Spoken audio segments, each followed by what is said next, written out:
Hundreds of ADUs are being built across the city of San Diego right now, but industry analysts say they'll do little to solve our housing crisis. Good evening and thank you for joining us. I'm Carlo Cicchetto. And I'm Jesse Pagan in for Marcella Lee. The city permitted 651 ADUs in 2022, and in many cases, neighbors have not been happy to see them going up.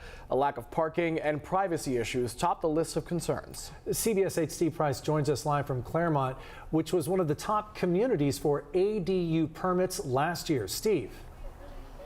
Yeah, Carlo, Claremont, the North Park area, the College area, all very popular spots for ADUs, but experts tell me more ADUs are not what we need.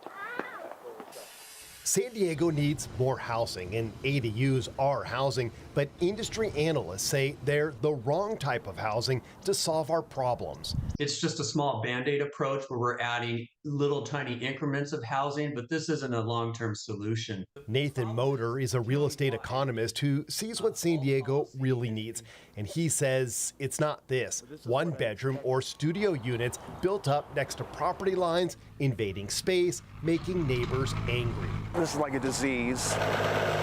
It's, one, another, somebody else sells. They don't want to live next to a dump like this. And rent in these new places usually isn't cheap.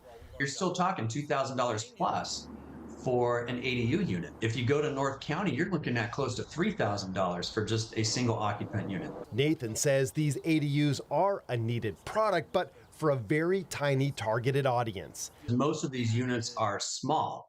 And when you look around at the people who are building ADUs, it is people that want to add a small unit in the backyard, and they just want to have one occupant with no pets. That's their ideal occupant. He believes what we really need are affordable places with more bedrooms. And what we're missing, and where the big crisis is family housing. 2-bedroom, 3-bedroom units to replace single-family homes that are no longer being built. With San Diego running out of space, he thinks we'll need to build more townhomes, which can be affordable for families and still allow developers to make a profit, giving them an incentive to build them. It's estimated that San Diego needs to be building around 15,000 new units a year.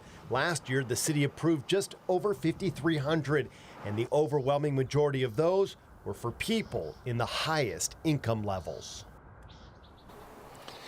In fact, this is a page from the city's latest housing report, and according to this, less than 12% of the houses permitted in 2022 are for people in income levels considered low, very low, and extremely low. Meanwhile, Carlo and Jesse, over 87% are for those in the category above moderate income. So that's part of the problem out here. Not enough housing for those who really need it, especially those families in the low income bracket.